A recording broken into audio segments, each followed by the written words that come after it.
3, 2, 1. Go!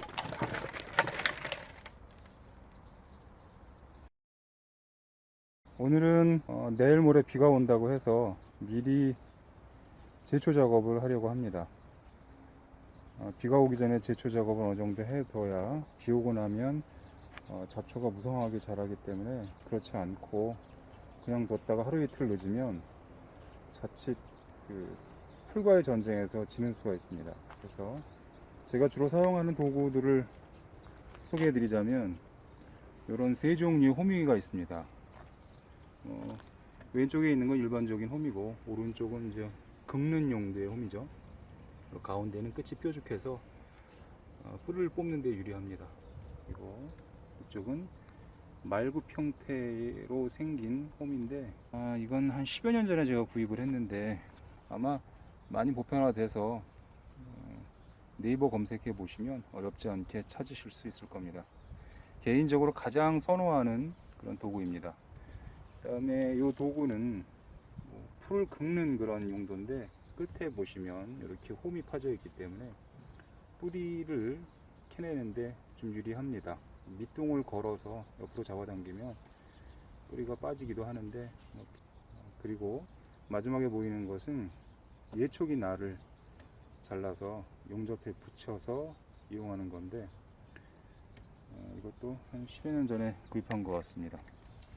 저는 약간씩 튜닝해서 이 도구들을 사용하는데, 자루를 좀 길게 끼우면 서서 작업하는데 허리를 굽히는 각도가 적기 때문에 허리에 부담이 좀 덜합니다. 그리고 낫질을 할 때도 이렇게 직각으로 잡아당기는 것보다 이런 식으로 비스듬하게, 또는 이런 식으로 밖으로 나오면서 이렇게 벤다고 하죠. 이런 식으로 작업을 하면 훨씬 수월하거든요. 그래서 마찬가지로 제초 작업을 할 때도 몸쪽으로 직접 잡아당기는 것보다는 옆으로 사선으로 잡아당기면 훨씬 더 수월합니다. 이 도구도 직접 이런 식으로 몸쪽으로 잡아당기는 방법도 있지만, 여기서 사선으로 잡아당기면 훨씬 수월합니다.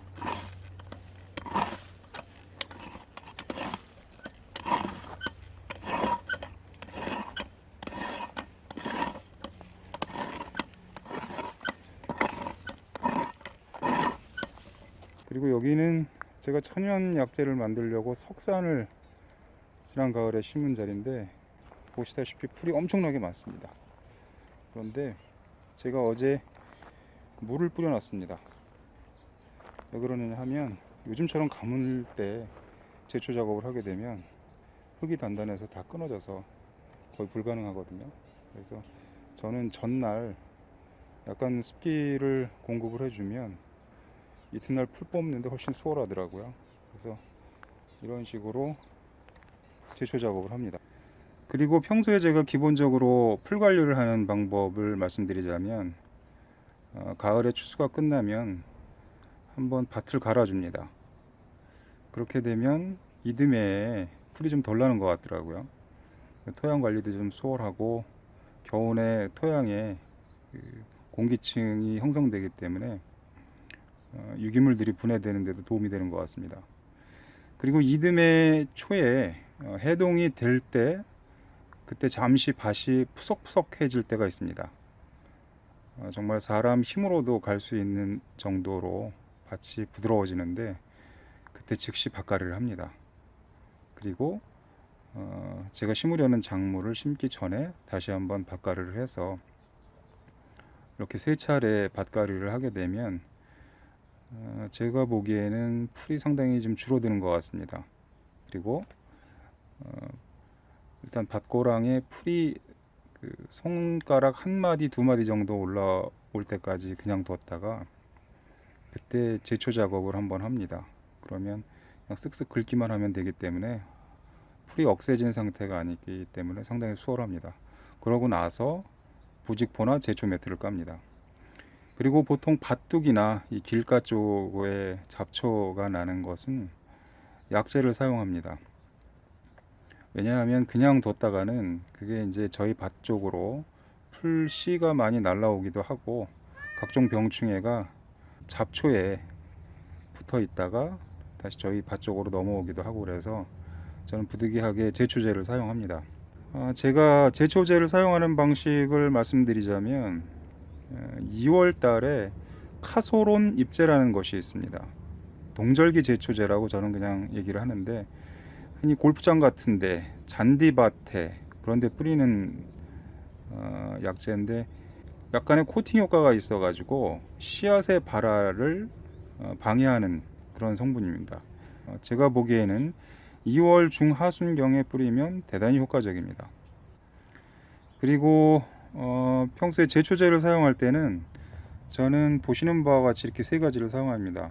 과거에는 뭐 그라목손 같은 그런 아주 맹독성 약도 제가 사용해 본 적이 있습니다.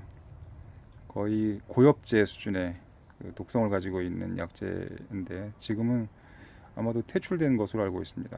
맨 오른쪽에 보시면 글라신이라고, 이것은 이미 성장해 있는 풀을 죽이는 효과가 있고, 그 다음에 라쏘는 새롭게 발화가 돼 가지고 싹이 트지 못하게 하는 약제입니다.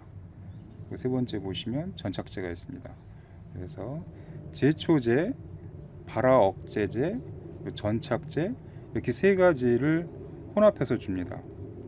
이거 말고 선택성 제초제라고 해서 그냥 이해하기 쉽게 말씀드리자면, 잎끝이 뾰족한 풀하고 잎끝이 뭉툭한 풀이 있는데 그것을 선택해서 죽일 수 있는 약제입니다.